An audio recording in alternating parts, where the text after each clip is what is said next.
Okay, I'm not a historian, but I wanted to make a quick video about the Roman sword, short sword, the Gladius. It was about 50 centimeters in blade and 66. This is 65 centimeters long. And generally, there's lots of videos of Romans with a bigger shield than this, but they had a big shield doing this sort of thing. Okay, or occasionally there's a Smithsonian video where they go raise it like a garage door and then do this sort of thing. Okay, yeah, well, that's what I imagined as well. But then I read Tacitus's description of the Battle of Watling Street, where Suetonius, I believe his name is, the Roman general, said, knock them down with your shields and then stab them with your swords. And that's when the penny dropped.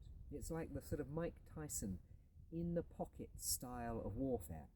Okay, so what it developed out of the Greek hoplite phalanx, where they would have stabbing weapons like this, or the Macedonians didn't stab; they just charged with these long sort of lance things that involved 20 feet of lance sticking out the front.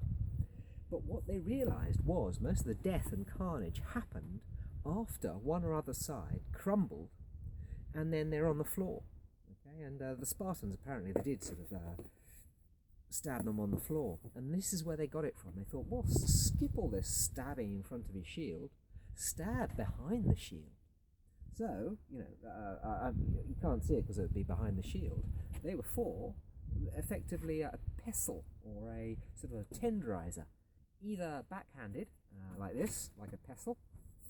This is all behind the shield. Imagine that my shield is in front, and then this kind of action, or forehanded. Probably this, I think, for the reasons I now can. First of all, it's the battle. Okay, what they'd first of all do is they'd have these people who are good with pilum, and they'd throw those at the barbarian or whatever, and a few of them would get staked, especially the younger ones without a good shield.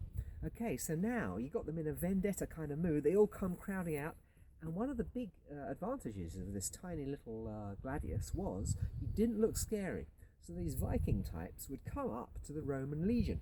Okay, we're going to get our revenge for our, fallen comrades who've just been spiked by your lances. Small, so it doesn't look scary. Okay, and then the second thing is that then they'd all shield up, and so that these Viking types would get even closer and start sort of hacking at them. But they're really shielded up, and the second guy, the third guy's got the shield above there.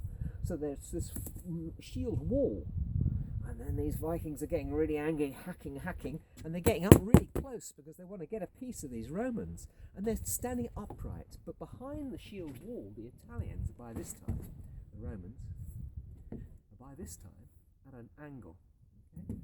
And then with a cacophony of drums and trumpets, they get their scrum going, okay? And because they're an angle and the other people aren't, they can get much more force behind their shields.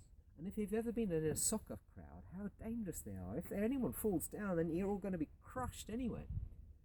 Get the first line of barbarian to fall, he'll appear feet first beneath your shield, and then you just do this.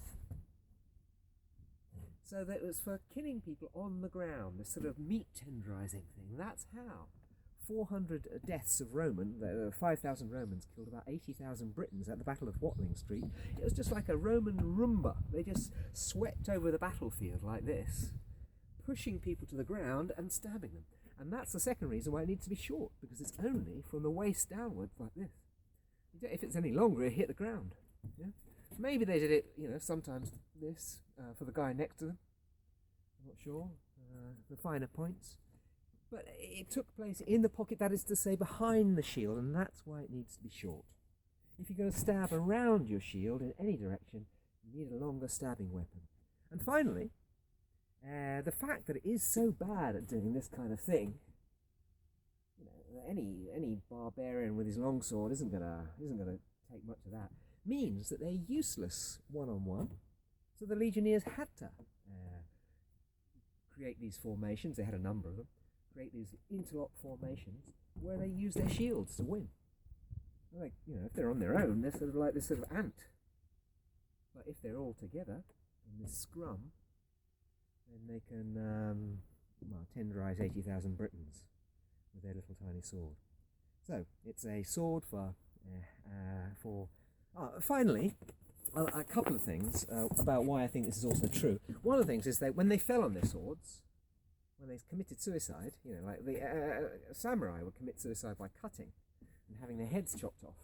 But the Romans did it how they killed other people. They would fall on their sword like this, and that's how they were killing other people. They were getting them on the ground and using their weight. Next thing, it has a pummel, and this is probably because sometimes, when this guy isn't quite dead yet, asphyxiated, get his diaphragm, and you can't get it in there, bit of armour, you can put your weight on it. What else? And the blade's so thick, well, okay, so a bit of cutting and a bit of, bloodshed. But one of the things is, if you're going to be putting your weight into it, on it, down onto people on the ground, then you don't want it to break. And that's why they're so wide, I believe. And finally, there's if you look at the Wikipedia scutum page, which means the shield, and it's got them trampling on people. Sort of someone going, like this. And this just goes to show that the killing went on behind the shield. And hence, the Roman Gladius, and why it needed to be only a blade of 50 centimetres. That's my take on the Gladius.